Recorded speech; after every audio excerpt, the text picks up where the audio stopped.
Alright, hi kay Gab Hubbard. I hope I pronounced that right. And you're young and just be good, study hard, and soon enough you will fulfill your dreams. Okay?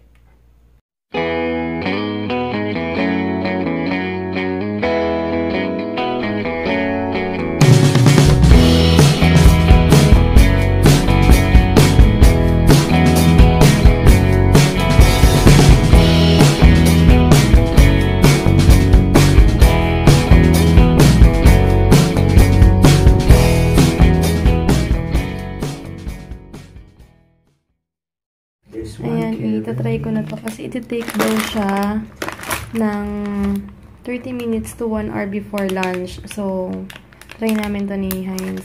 Ayan. Kumain na pala ako nito. Tapos pala kagabi ko na kinain kasi sayang super lumambot na siya. Ayan siya. Take 1 serving before lunch or dinner. And drink at least 1.5 liters of water daily. Ayan. Good morning! Happy Sunday, guys! And thank God, it's Sunday! Ayan. Wala, nagbadali ako na, hindi pa ito, madalian pa ito, in fairness lang. If ever, dadaanan mo sa, ay nako, sinabi ko na kasi, may open talagang door! Oh, anong door ba binuksan mo? Baka sa likod. Ayan na, meron o. Anyway, binuksan mo ba yung likod? Kahapon, pero hindi ko sure, kagabi, ewan ko. Ang tawag dito, kalimutan ko sabihin ko, hindi pasok si Heinz kasi nagpahinga siya kasi ilang days siyang Tignan mo nga. Wait lang, ando dun pa ba yung laundry natin? Na-check mo? Tignan mo nga to. Okay na. Ayun, hindi siya pumasok. Okay na, hindi siya pumasok kasi nagpahinga siya dahil ilang days siyang natulog. Ay, hindi natulog. I mean, 2 hours lang yung sleep niya kasi nga, di ba, may sila, practice sila. Kaya ayun, hindi siya masyadong, kasi sabi niya pahinga daw siya, tsaka masama yung pakiramdam niya. Ayan, pero ngayon okay na siya, thank God, at pahinga lang talaga kailangan. Kasi syempre yung katawan natin talagang dapat at least ilang oras din natutulog, di ba? Hi ka muna. Hey, hi guys. So, hindi ako nakapasok ngayon kasi medyo masama pakiramdam ko kanina. Kaya kahapon nga nag-send siya ng picture sa akin. Sabi ko, sobrang haggard ng itsura. Pati pag-uwi niya, nakita yun naman yung itsura. Hindi, kasi diba nangyari, nag-practice kami ng band yung day before, or yung night before. 2 days before pa. 2 days before nag-practice kami ng band, general rehearsal yun. Well, nung day before nag-practice namin, natapos kami mga 11. Tapos nakarating ako sa bahay like mga 1 AM na. Tapos nag-ayos-ayos ako ganyan-ganyan. And then 12:30 ako nakarating sa bahay. Tapos nag-ayos ako 1 o'clock, natulog na ako noon.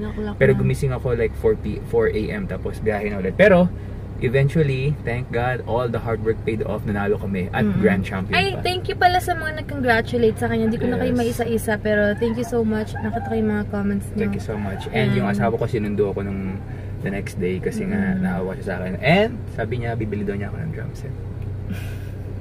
Bibili kami para sa bahay. Supporta niya yung banda namin. Yung bahay namin na bago sa Cavite. Papagawa kami doon na parang filming area ko, tsaka at the same time siguro music room na rin. Hindi, kahit din na music room, ano lang siya, doon nagtatambak na pagtutugtog, lalabas lang. Hindi, okay lang. Doon lang, isang room doon. Eh, practice ko din pa yung mga makeup mo. Oo anyway, gamit ko ngayon yung Maybelline na and effective yung binigay sa akin na plum. Effective kasi hindi pa kami nagugutom pero syempre kailangan namin kumain ng something and then mamaya punta kami ng Altrove. Yung Altrove, kung natatandaan nyo, doon kami kumain sa Palawan. Must try talaga na resto yun na Altrove doon sa Palawan. Super sarap and thank God at meron na dito. So, hindi pa kami nakaka-visit, kakain kami doon later. So, later na ng sabihin ko, Ay, ate, hi ka! Hi ka! Hi, Butchik! Hey! Hi, Butchik! Bye, te! Ayan, nagamit ko ang parallel parking skills ko. Ang hirap pag-umpisa. Ay, alam niyo, minsan naka-take 2 ako. Depende sa Kasi, ang daya pala ng medyo 2000 na model pataas na mga kotse. Parang ang lapit mo na, pero sobrang layo mo pa pala. Kaya parang alanganin minsan. pero at least Safety.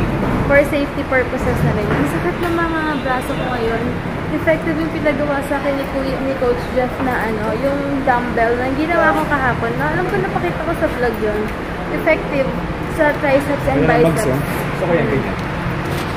Ayan, 6 o'clock na. Ngayon pala kayo magla-lunch. So, wow! Where's my spoon? Pork. Okay. Grabe, super daming tao kasi siguro nagsweldo rin. Kaya Okay, terminal. Parang market na dito. As in...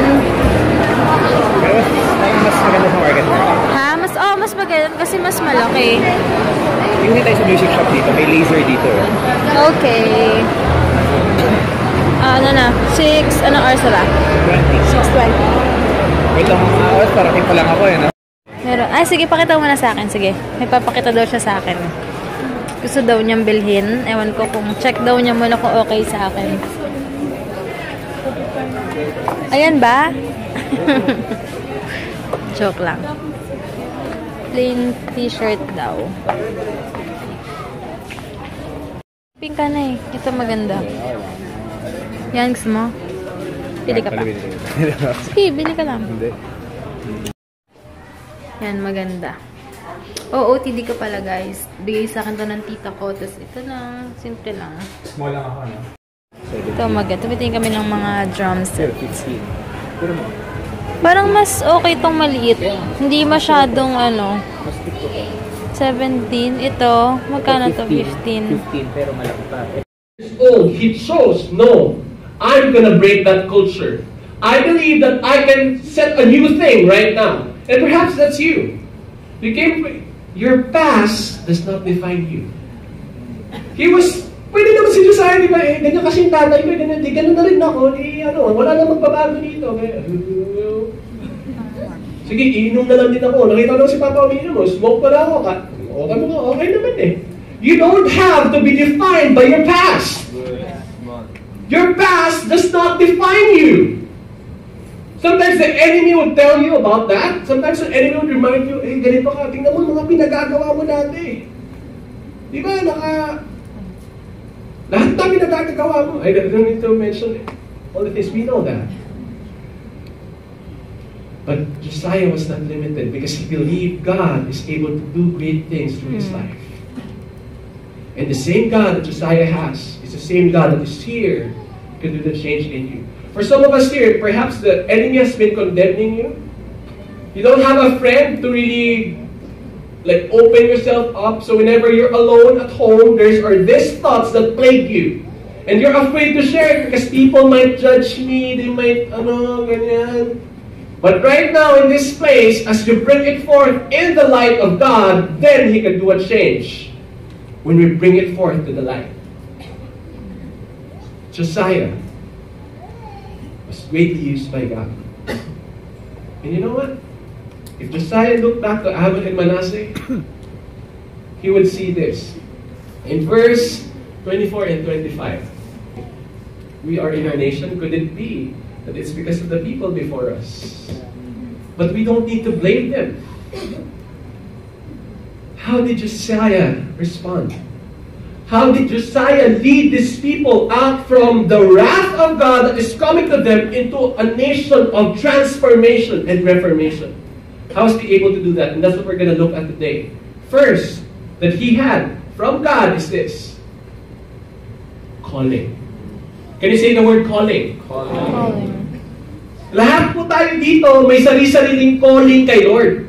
That is the reason why we have different sets of giftings. Some of us, magaling tayo magsalita. Yung iba naman, hindi makapagsalita. Di ba parang, nahihiya ako sa stage. Pero pag pinagawa mo ng mga bagay, grabe, galing mo nga. We have different set of giftings. We have different set of personality. Di ba? Buti na lang hindi lahat nagjo-joke. Di ba? Buti na lang yung iba tahimik. Kasi kung lahat nagsasalita, siguro, ay naku, baka nabingi na tayo sa decibels na narinig natin sa buong mundo. God has specific giftings for each one because He has a specific calling that you alone can fulfill. That's why He has placed something in your life. Anak, ito yung gift na ibibigay ko sa iyo. That's why you don't need to compare yourself with others. I have graced you differently. I have made you differently. And you have a calling that you alone could fulfill. That's why minsan, di ba, we compare ourselves, but kasi Lord, di naman ako worship leader tulad ni Nathan eh. Parang, hindi ako worship leader tulad ni Pastor Saul. Instead of comparing ourselves, why don't we look, Lord, what's your calling for me? I want to do that, God. The moment you align yourself with the Word of God, the moment you align yourself with the calling of God, man, that's the greatest place that you could ever be in. Because by then, the grace of God flows in and through your life, and you're going to see it. Perhaps the reason why we are in a place that we struggle, sometimes parang hirap naman ang ginagawa ko, could it be that we're not doing what God has called us to do? And part of the calling of God, what we hear are parents. Parents. I'm not a parent yet, but you know what, parents? Part of the calling of God for you is to disciple your children.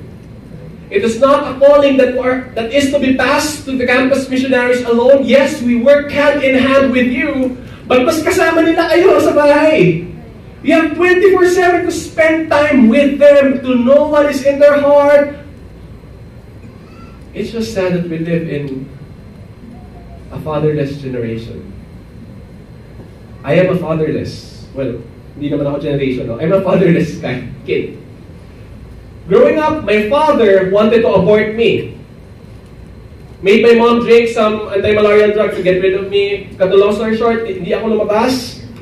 Nandito pa rin ako. Kaya nga ako nag-preach dito. But then, I met him only when I was 14 years old. And then, when I became a Christian, I don't have any hard feelings for my dad. When I became a Christian, I shared the gospel with him, prayed for him for 8 years. Until last year, he accepted Jesus as his Lord and Savior. Because when God promised something, it will surely come to pass. Now, why am I sharing this? I'm talking about a fatherless generation that we all have. Some, siguro yung tatay nila nawala na, said God. Some, they left them for, siguro, work, which is valid.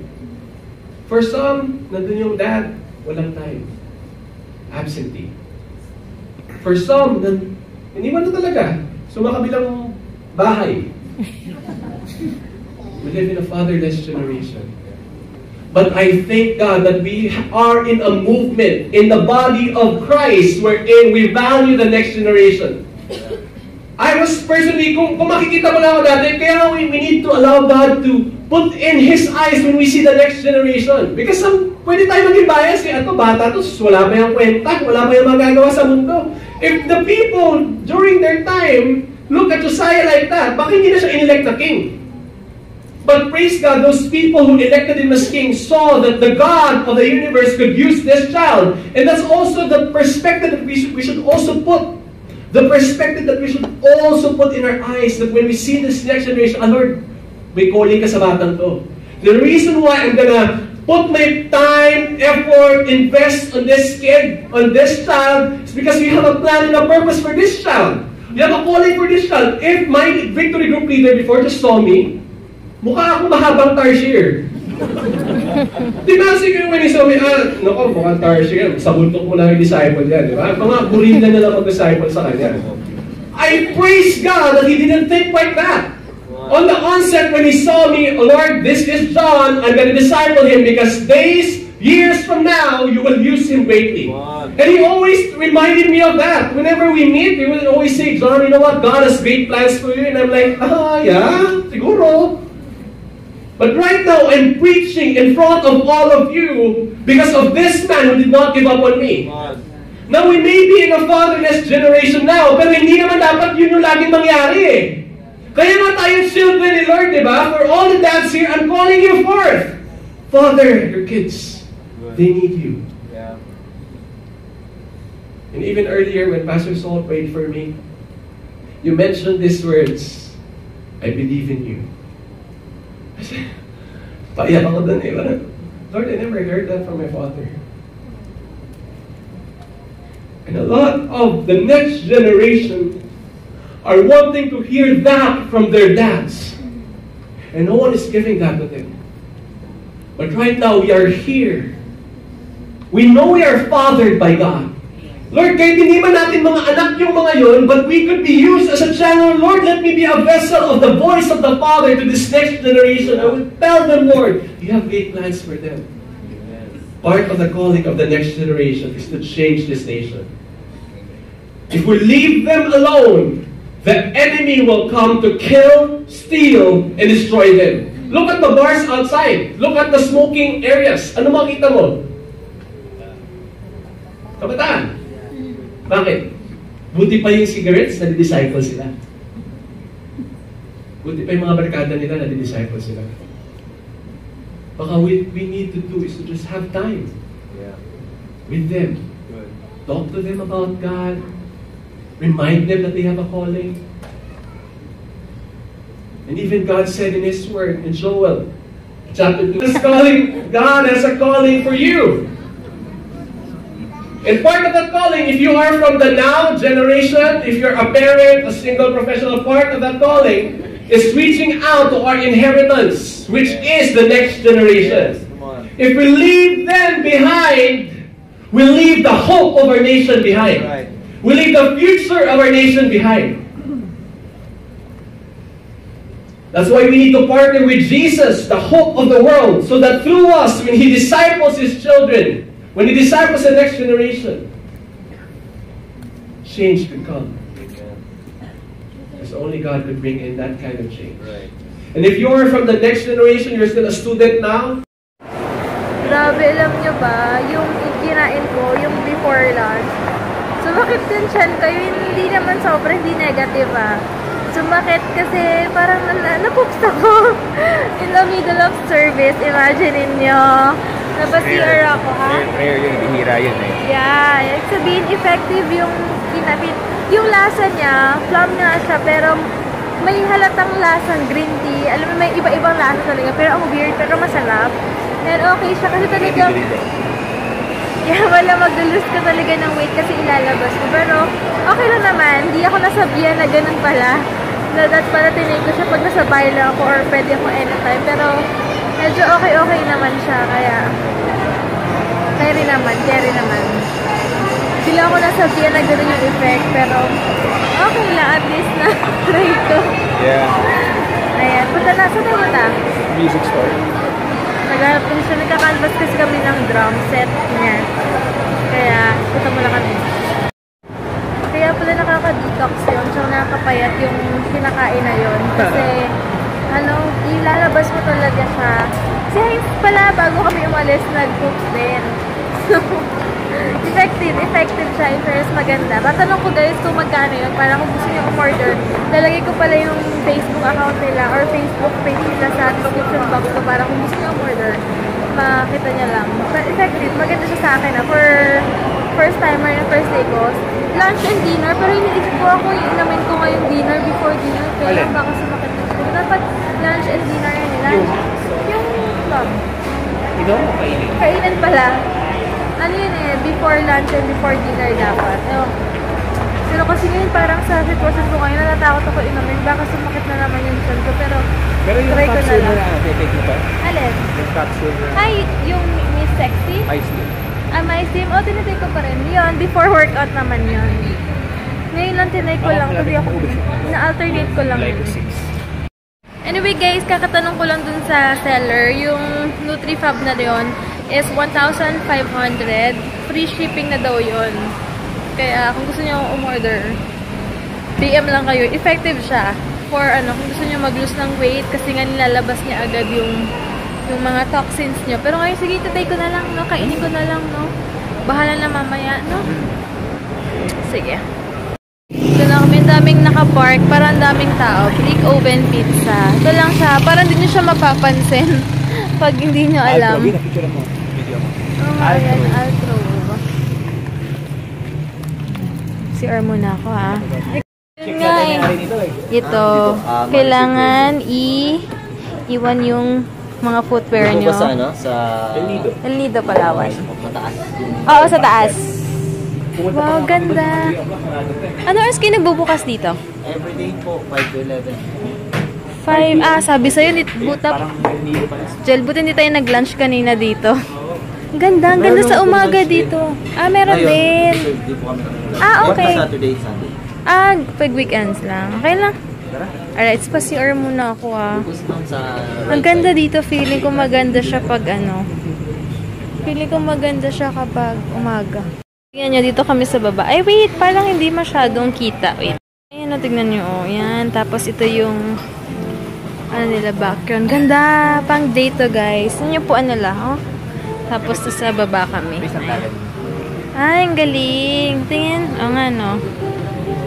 Ito yung mga available nila. Order ka ng kahit anong gusto mo, Ano tayo? Pepperoni na lang tayo sa pizza. Ano pa ba iba? Para ito lang yung... Ito natin order natin, pepperoni. Wait, asan ba? Ito, pizza. Pepperoni. America's favorite pepperoni in crushed tomato bean. Sige, kahit anong gusto mo. Pepperoni tayo. Yun lang ba? Sige. Grabe, nag-CR na naman ako. Sige, pepperoni Tapos na sa lang. pasta, ano tayo? Pesto ba tayo dati? O, di ba may dati, di ba yan order mo pesto? Pesto or carbonara? Pesto. Ako, nag-carbonara ako before. Pasta lang tayo dati. Ito lang ba? Wala. Ano yung carbonara dito? Ito, ala carbonara. Ito, carbonara o pesto? Hindi, ikaw lang sa pasta. Yan, ito na pala yung pesto. Picture tayo. Sige po. Mamaya, after pag na. Thank you! Ayan. And Coke siya. 0 pero Coke pa rin yan. Ha? 0 yan. Hindi, Coke pa rin. Kinis ng mukha, oh. Sana ganyan yung face ko. And haggard. Walang pores, oh. And a haggard. So, kung dito may pores dyan, open pores. Siya lang. wala. Hey! Lagi kong pag nasabi ko sa kanya may pores ako, laging sinasabi, okay lang, ganyan siya, nang ganyan sa akin. Sinusuportahan niya ako. Namo, dapat pinapashave mo. Ang next project natin, ito, papatanggal natin yan, ha? Ha? Okay lang sa'yo, papawax natin. Ito, yung ganyang buhok-buhok mo dyan. Oh boy, please. Yung nails ko pala, tinanggal ko muna. Babalik ko na lang bukas. Hey, ayan na, ito na yung, pizza. Kuya, pwedeng ba pick? Tapos na kaming kumain. Masarap yung pepperoni talaga. The best talaga yung pizza dito. Yung price niya is nag-range ng 400 pesos. Pero super sulit. Super cheesy, hindi tipid sa pepperoni. Yung pasta lang nila. Pag yung pesto dito, don't expect too much sa mga pasta. Pero yung carbonara, ma-assure ko sa inyo na super sarap. Ito yung pesto, sakto lang. Ayun, and then, yun lang naman. Basta nire-recommend talaga namin ito. Basta pag sa pizza, dito talaga kayo. Grabe, bangat lang CR ko na to. Lumabas na ako. Sabi ko, shucks, parang may something na naman na yan ako dito. Maglalabas pasok ako dito sa restroom ng Altro. Sabi ko kay Hens, uwi na kami kasi nahiyan ako dito. First time nangyari sa akin. So, ibig sabihin pala guys, pag ganito, lumalabas talaga yung toxins mo. So, maganda siya. And yung iba daw kasi, 2 kilos per day nawawala. So, ayan. Depende. Basta ako 49 kilos yung last na nag-kilo ko. So, mostly pag naubos ko na yung kinakain na yun, kung anong mangyayari ko, ilang kilos yung lulus ko. Bahay na kami. Nagmadali ako kasi si Hein sobrang napupups siya. Isa pa lang nakain niya. What more ako? 2. In fairness, ito pang Tuesday, Wednesday, Thursday. Hanggang Friday lang pala. So, 1 week lang siya. Check ko. Kasi 49 kilos ako. Kanina. Oh! Yung box or ito mismo? Ayan, ito siya. Ayan. Sorry guys, once a day lang pala to. It's either lunch or dinner. Mali yung pagkakaintindi ko. Nakalagay pala dito, do not consume. Nakalagay parang, ano ba nakalagay dito? Parang, asan yung nabasa mo, Jel? Jel, ha? Wala naman, ang loloko lang to. Do not exceed recommended dose. Oh my gosh. Pero okay lang. So, for 2 weeks pala to. Kung gano'n, 2, 4, 6, 7, 8, 9, 10. For 10 days pala to. Kaya pala, dalawa na kinain ko kanina, pero okay lang. Wala naman siguro mangyayari. Di ba siguro ako mamada-deadball nito? Eh, ikaw, nag-isip din ng recommended dose. Wala mangyayari. I'm gonna die. Hindi, baka mas lalo ka magtae. Mag-LBM. Nakadalawa ka eh. Kaya wala. Kaya balik ka siya eh, pag-usap ko. Nasa Sierra, nakatatlo. Kaloka. Kaya So, pala. are you not reading instructions? Kasi akala ko, before lunch and dinner, or Akala pala. like, or. Sumakit tuloy ulo ko. Pero okay lang. So, meron pa ako until 1, 2, 3, 4, 5, 2, 4, 6, 7 days. Kinain kasi na yung isa. Kaya nagiging dapat 10 days to. Pero okay lang. Ano ba yan? Pero yung water gel dito na lang. Palagdagan. Ayan. Sige na guys. Bukas na lang. Ayan. Gusto ko talaga yung song na yon. Ano yan dyan? Something I need. Something I need. Kasi ganun ang lyrics niya. Sumakit tuloy ulo ko, parang nahihilo ko. Baka nasobrahan ako sa inom ko. Hala. Hindi kaya nakamatay to. Pag inom ko lang kasi baka medyo heavy ka. Ngayon ka dapat may ng Gatorade kasi nawawala ka electrolytes na kakapupo. Papuso ko eh. So, kumain agad ah. So, kasi nang madalian. Anyway, hindi ko talaga akala ko before lunch and dinner. Kaya sabi ko for 5 days lang to. Hala. Ano kaya mangyayari sa akin? Para tuloy nahihilo ako nung nabasa ni Heinsoon. Anyway. Ba't ka natatawa? Hilo ako sa kalokohan ko. Baka ma-overdose nga ako dito. Ano ba yan? Do not consume this product if you are allergic to any of the ingredients. Do not exceed the recommended dose. Do not swallow the pit of the plum. Not recommended for children, pregnant, and nursing women. Consult your doctor if you are on medication. Ba yan? Sige na nga guys, bukas na lang.